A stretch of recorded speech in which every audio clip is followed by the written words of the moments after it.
Hai guys, ini adalah video pengalaman saya setelah memakai WPL D12 selama 5 bulan terakhir.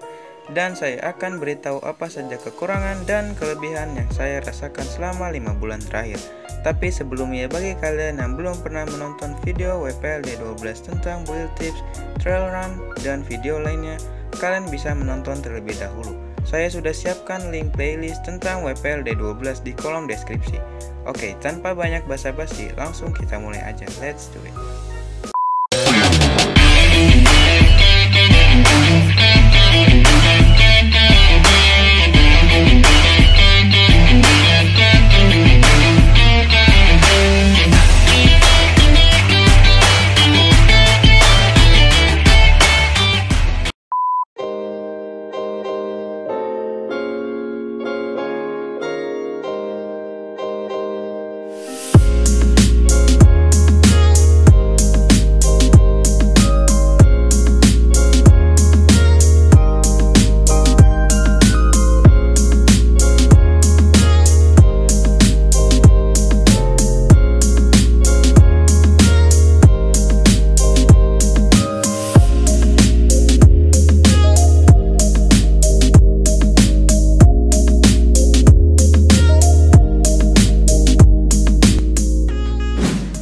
Jadi kali ini saya akan memberikan pengalaman, kelebihan, dan kekurangan di WPL D12 ini.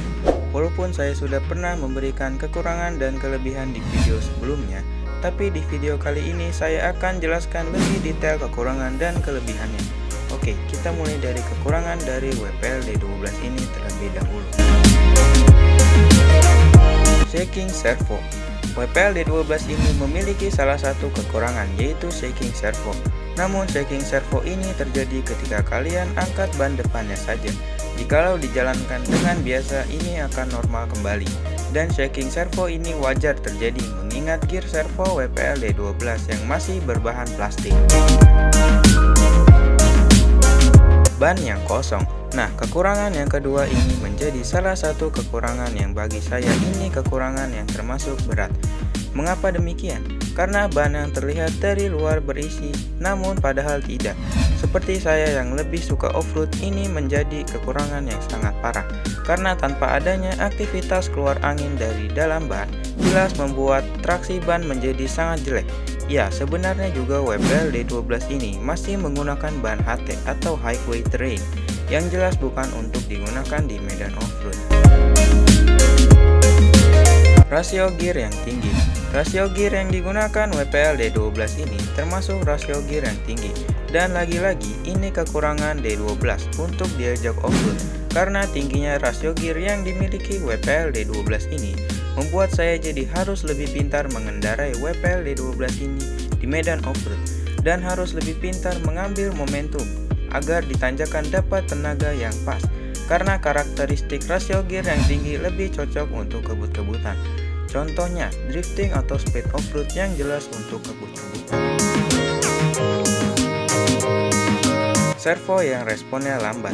Mungkin kalau kalian rasakan sendiri ini akan lebih terasa dibandingkan hanya sekedar menonton video ini. Karena telatnya respon dari servo membuat tidak enak saat drifting. Jadi telat respon servo ketika kalian lepas gas dan kalian langsung belokan. Respon servo terjeda sekitar 1-2 detik. Kemudian servo akan merespon. Jelas ini kurang enak untuk drifting, karena ketika kita lepas gas dan servo lambat akan terjadinya kegagalan drifting. Kaki-kaki yang ringkih. Ya, karena WPL D12 ini masih menggunakan kaki-kaki berbahan plastik. Jelas saat dibawa ke medan off-road akan mudah rusak. Contohnya, lower arm yang sudah koneksinya tidak baik dengan ball joint, yang mengharuskan saya mengganjal lower arm dengan bolt supaya hubungan lower arm dan ball joint tetap baik. Lanjut ke kelebihannya. Pastinya kelebihannya lebih banyak dibanding kekurangannya. Memiliki kaki-kaki yang mudah dimodifikasi. Memiliki kaki-kaki yang mudah dimodifikasi jelas membuat saya jauh lebih leluasa dan lebih puas ketika sewaktu-waktu kaki-kaki ini saya modif. Contohnya, kemarin saya sudah menceperkan dan membuat empuk WPL D12 ini dengan sangat mudah. Walaupun kaki-kakinya ringkih, tapi mudah untuk dimodifikasi. memiliki double wishbone suspension. Nah, ini yang membuat saya sangat bangga dengan WPL D12 ini. Mungkin satu-satunya RC miniscale dengan double wishbone suspension yang membuat saya tidak ragu untuk menghajar lubang atau obstacle ketika sewaktu-waktu saya ingin membawa WPL D12 ini ke jalan yang tidak rata. Karena dengan adanya double wishbone suspension, RC akan jauh lebih stabil saat drifting maupun off-road. Memiliki rem.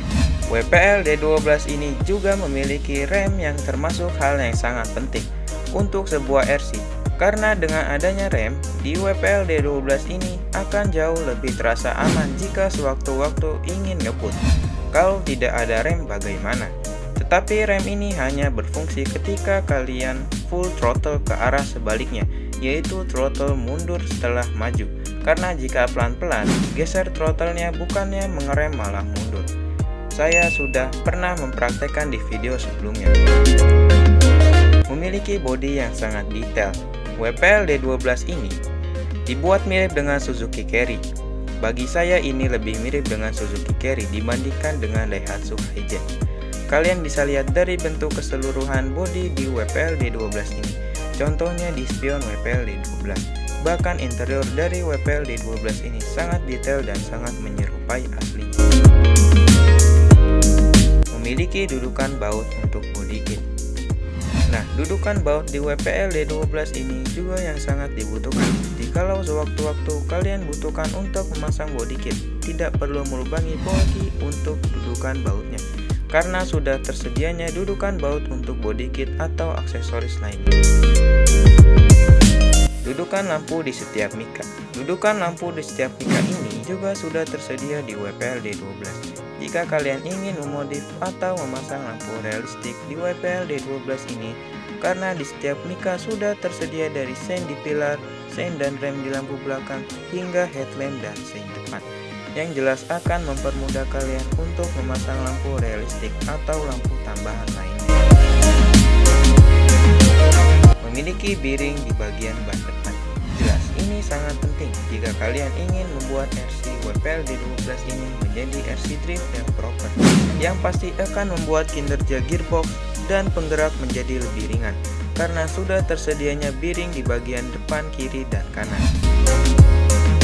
Bagaimana dengan kekurangan dan kelebihan WPL D12 ini? Terlalu sulit untuk menerima? Bagi saya ini kekurangan yang masih bisa diterima karena kelebihannya yang lebih banyak dibanding kekurangannya.